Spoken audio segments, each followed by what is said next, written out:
విశిష్టత ఉంది. సో అలాంటి నామ మన సనాతన ధర్మంలో శబ్దానికి చాలా విలువ ఉంది, రైట్? ఇప్పుడు మన గుళ్ళో మన ప్రీస్ట్ చదివే మంత్రాలు ఉన్నాయి కదా, అవి కూడా ఒక శబ్దశాస్త్రానికి చెందిన మంత్రాలే అన్నమాట. అవి మనకు ఒక ఎనర్జీని ఇస్తాయి. అలాగే ఇప్పుడు శబ్దశాస్త్రం గురించి మీకు అర్థమయ్యే భాషలో చెప్పాలంటే ఏమండి అంటే ఎలా పలుకుతారు? అవునా? ఏమండో అన్నారనుకోండి, ఎలా పలుకుతారు? సో శబ్దానికి అంత విశిష్టత ఉంది.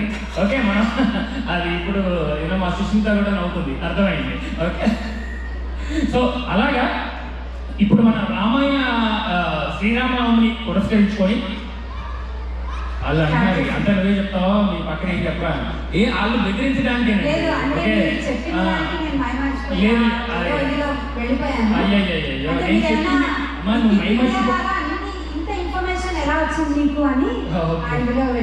అట్లా చెప్తా ఉంటే మళ్ళీ పొట్ట లోపల పెట్టి మాట్లాడాలనిపిస్తుంది. బట్ ఎనీవే, ఇప్పుడు మనకి నెక్స్ట్ వచ్చేది రామశబ్దం అనే ఒక కూచిపూడి డాన్స్ డ్రామా.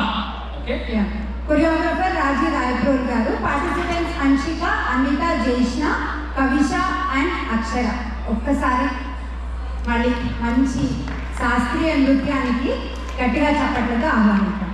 శాస్త్రీయ నృత్యం అండి, శాస్త్రి గారు చేసే నృత్యం కాదు. ఓకే, జస్ట్ నువ్వు శాస్త్రి లేదు, శాస్త్రి గారు శాస్త్రీయ అన్నాను కదా, నాకెందుకో శాస్త్రి గారి నృత్యం, శాస్త్రీయ నృత్యం అన్నాను. సరే, గట్టిగా ఒకసారి చప్పట్లు కొట్టి పిలిచేద్దాం వాళ్ళని.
శాస్త్ర పురాణ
వెరీ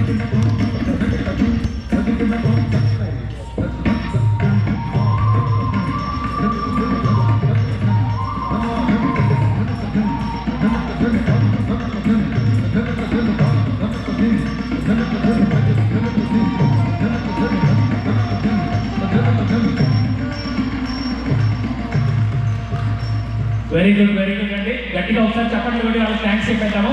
మన కార్యక్రమం తొందరగా ఫార్వర్డ్ చేద్దాము. నెక్స్ట్ వచ్చేసి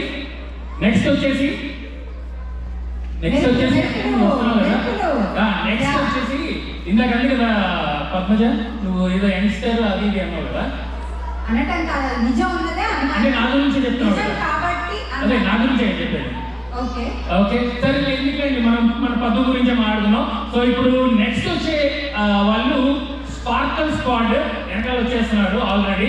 వాళ్ళకి తొందర ఎక్కువ వచ్చేసారు. ఓకే, సో వీళ్ళు కాలేజ్ పాప అని ఒక సాంగ్, లియో మూవీలోంచి ఒక మంచి సాంగ్స్ తో వస్తున్నారు.